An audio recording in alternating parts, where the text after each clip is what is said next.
আজকে প্রায় 1 বছর পর গ্রামের মাটিতে পাড়া দিলাম, কিন্তু মনে হইতেছে বহু যুগ পার হয়ে গেছে। এই গ্রামের মাটি, গাছপালা সবকিছুর কাছে মনে হয় অতিথি হয়ে গেছে। অথচ একটা সময় এই জায়গা ছিল আমার নিত্যদিনের বিচরণ। যে যত বড় লোকই হোক বা যত বড় অট্টালিকা থাকুক না কেন, গ্রামের বাড়িতে হয়তো একটা বাড়ি না থাকে তাইলে আপনার কিছুই নাই, কারণ মানসিক শান্তি তো ওইখানে। আর এইদিকে আমার গাড়ি ছাড়বার আধা ঘন্টা পর আর আমি এখন আইছি স্কিন কেয়ার করতে। আর এই দৌড় এতদিন পর গ্রামের বাড়িতে যেমন স্কিন একটু চকবক না করলে হয়, তাই প্রাকৃতিক উপাদান দিয়ে ঝটপট ভাবে স্কিন কেয়ার করার আমার একটাই উপায়, সেটা হইলো গিয়া ফেস প্যাক। কারণ ফেস প্যাক লাগাই যত তাড়াতাড়ি স্কিন কেয়ার করা যায়, আমার মনে হয় না অন্য কোনো উপায় আছে তো তাড়াতাড়ি স্কিন কেয়ার করা। বাই দা ওয়ে, এটা কিন্তু একটা অর্গানিক ফেস প্যাক, যেটা আমার স্কিন কেয়ারের রেগুলার রুটিন। আর এটার মধ্যে আছে রিয়াল পার্লের গুড়ি। আর এই দিকে দিতে দিতে একবার একটুখানি বাকি আছে। আজকে আর 20 মিনিট ওয়েট করতে পারবো না, 10 মিনিট ওয়েট করে মুখটা ফাঁকা করে ধুয়েছি, কারণ আমার হাতে সময় নেই, গাড়ি ছেড়ে দিবে। এন্ড এই যে আমার স্কিনটা দেখেন কি সুন্দর নরম নরম সফট সফট হয়ে গেছে। ও হ্যাঁ, এই ফেস প্যাক কিন্তু আপনারা পেয়ে যাবেন জুইস অর্গানিক কেয়ারে। পেয়ে যাবেন ক্যাপশনে মেনশন করে দিব।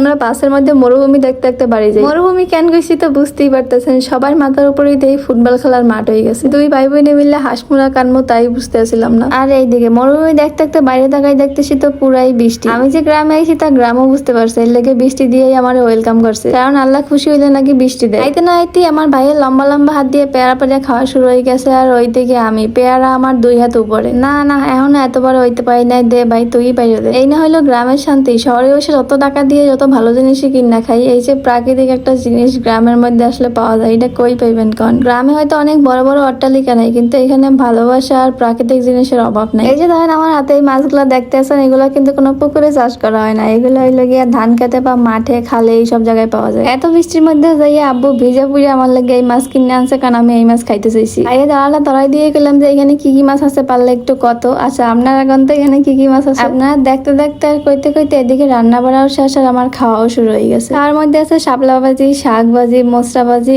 আর মাছ। এই শান্তি একমাত্র গ্রামের বাড়িতে আইলেই পাই। তবে দুনিয়ার এক অদ্ভুত নিয়ম, এত সুন্দর জায়গায় চাইলেও আপনি থাকতে পারবেন না আপনার ভবিষ্যৎ গুছানোর লিগে। ছোটবেলা দিয়ে যেই সব জায়গায় হাইটে বেড়াইছি, ঘুরে বেড়াইছি, আর সেই সব জায়গার আজকে মেহমান হয়ে গেছে। বছরে একবার কিংবা 6 মাসে একবার আসা হয়। তারপর ওই 6 মাস পর একদিন শান্তি লাগলেও লাগে যায় গ্রামের বাড়িতে একটা বাড়ি আছে, সেইখানে অনেক কিছু হয়, নিজের হাতে সিরা খাওয়া যায়। ভিডিওর প্রথমে একটা কথা কইলাম না যে আপনি যত বড় লোকই হন না কেন কিংবা যত বড় জায়গায় থাকেন না কেন, আপনার যদি গ্রামের বাড়িতে একটা বাড়ি না থাকে তাইলে আপনার জীবনে কিছুই নাই। কারণ বছরে একবার হোক আর 6 মাস পরে একবার হোক, এই গ্রামের মাটিতে পাড়া দিলে আপনার যে মানসিক শান্তি লাগবে সেটা অট্টালিকা থেকে কখনোই শান্তি পাইবেন না। আর এইদিকে আমার দুঃখ ভরা মন নিয়ে আবার ঢাকার দিকে রওনা হয়েছি, কারণ আমার হাতে সময় নাই, একদিনের লেগে আইছিলাম। তো টাটা।